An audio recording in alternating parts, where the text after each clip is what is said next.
Greetings. Um, Happy to be back. I'm going to try to keep this very brief. Um, I want to just speak to, I want to stop for a second and zoom out.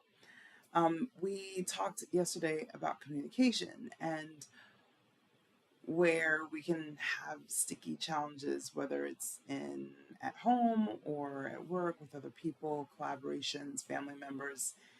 And I want to kind of zoom out to help you see where this fits into the bigger picture. Um, there's a process that I walk people through, and it's called a hardware update. And it's basically updating, well, just like it sounds, your heart, your mindset, your perspective, your attitudes, and your approach to things to align with where the world is headed. Um, Often you'll hear me ask the question, do you know what time it is? Because most of our business advice and trends and politics and economics and everything is centered around the world continuing as it has been.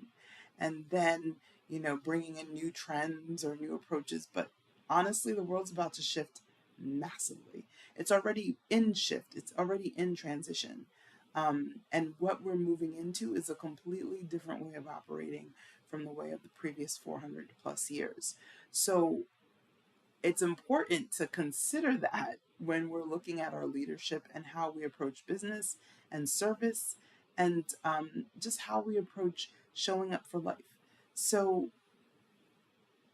when you have this hardware update, you move from the old operating system of the business as usual, is what I call it, the old story capitalist, whatever, colonial, whatever you want to call it. And we're moving into a different hardware, a different way of being, which is more aligned with what Charles Eisenstein calls the story of interbeing, which is the awareness and the understanding that all things are interconnected, that we're all one, everything is interdependent, and that there's nothing that operates or exists in isolation. Okay? So now, with this hardware update, we go from one paradigm or state of consciousness to another. As we're going through this, when we get to the other side, and it's not like it's linear, like point A, point B, done. It's, of course, it's circuitous. You circle around, you come back to things many times. Some things can happen instantaneously. Other things may take years to fully emerge. But what you move into is what we call being a global villager. So a global villager is just someone who operates with that new hardware update in place, someone who operates with the awareness of our interdependence, interconnectedness. This is very much the objective of many indigenous practices and belief systems in peoples around the world, but something that has been temporarily forgotten by Western society. And so, this idea of being a global villager is understanding, yes, I'm an individual, and yes, I have unique gifts, and I am part of a larger global village. I am part of a an interdependent, interconnected system that requires for all parts to be healthy and thriving, for for any of us to be healthy and thriving. And so that's who a global villager is. Why would you want to be one? Well, I mean, that's really up to you. I just see it as understanding the way things are going and whether you're seeing that or not. And really, there's nothing I can do to change that. But if you're picking up what I'm laying down and this resonates for you, then let's continue. Um, in terms of how do you get to being a global villager, the hardware update process is quite layered. It's very simple, but very layered. Always tends to be in three parts. But what I want to speak to today is just kind of like an overall what to expect in terms of mindset, attitude, more so than the whole hardware update process, which has many layers, like I said. So I wrote down very quickly, it was just kind of in a mode, and I wrote down a couple really quick ideas as to what it takes to kind of move from where you are currently to the other side, to being a global villager. And really, actually, we all have global village in us. Let me be clear. We all have that in us, and many people are doing similar work to me. So This isn't something that's like proprietary, but what is unique is the way that I work through that process with people that is unique to me. But the idea of Global Village, the idea of being a global villager, the idea of having an hardware update, not at all unique to me. Okay. And many paths to get to the same destination, and you pick the path that works best for you. Again, if this resonates, awesome, keep listening, and if it doesn't, that's okay for you to keep scrolling. All good. All right. So step one is to make time. So this is a big one, and I wrote in my notes there. There's a time bender guide that I have. If you're interested in it, it's a free PDF. Just let me know. I'm happy to send you one. Just type time bender in the comments, and I'm happy to send you a guide. But the time bender guide is really helping us to open up to the idea that time poverty is a creation of capitalism and colonialism. It is not actually natural, and we all can reclaim our wealth when it comes to time. It's a choice. It's something that I've done. And of course, like anything, any choice, it has its pros and its cons. But if it's something that you want to reclaim your time as your own and to feel abundant around time again and to feel like you have time for the things that really matter to you, then you probably do want to check that out. So the number one thing you need to do is to make time. You cannot be running around like a chicken with your head cut off and having hardware update. You need time. Even think about um, actual hardware, computers, and equipment. You need time to run an update. It doesn't happen in a split second. It takes time to run an update, right?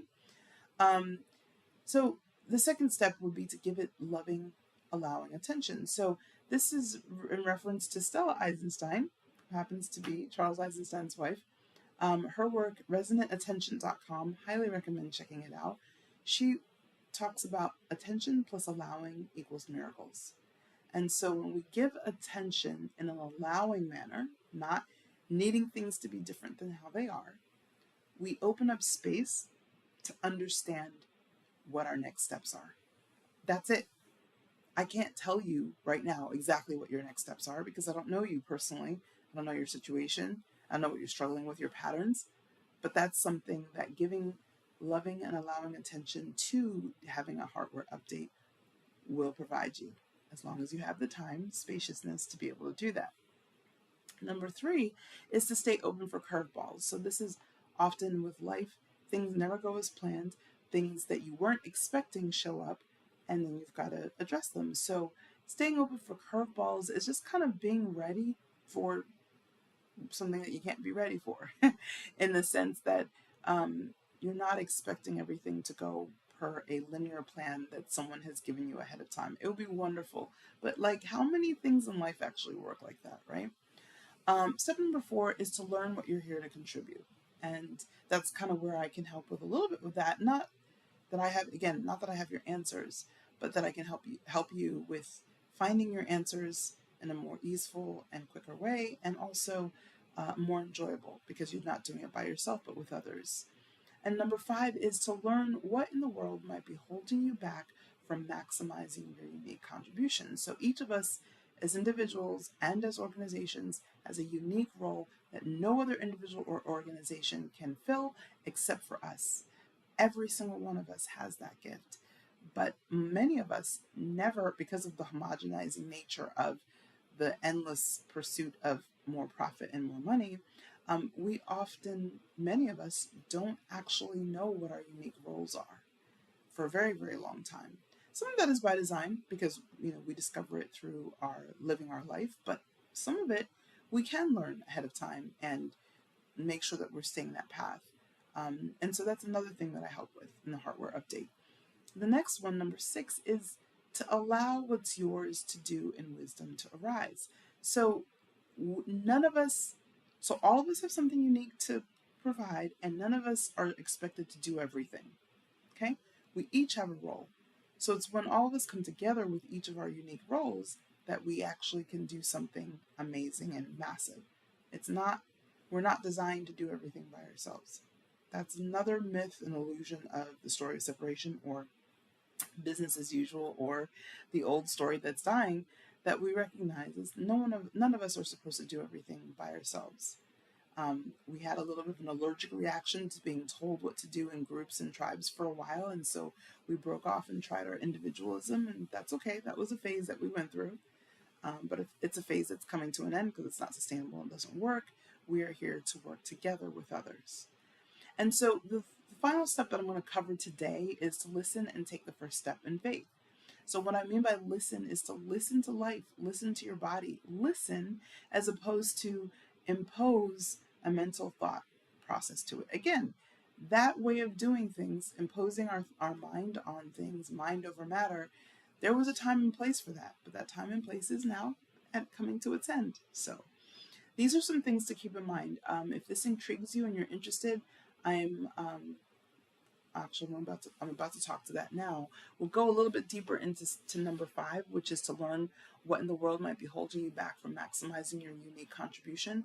One of the biggest things that I see over and over again that holds us back is our lack of skill in communicating with others. If we're supposed to work well with others, we need to be really good at communicating with them so that everyone can get on the same page in an effective way and can feel supported by the work and not drained by it. Okay, so that's something that is really important if we're going to be able to give our best and contribute the most that we are here and uniquely qualified to contribute. And so I'll be going through that on Wednesday next week. It's for anyone, it's really not going to be specific to one industry or job type.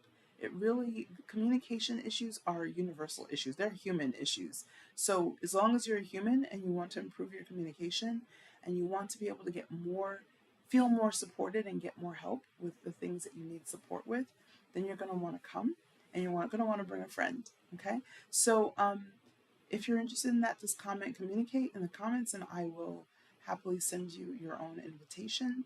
In the meantime, I would love to read what of what I just shared is are you taking away from this is most impactful for you.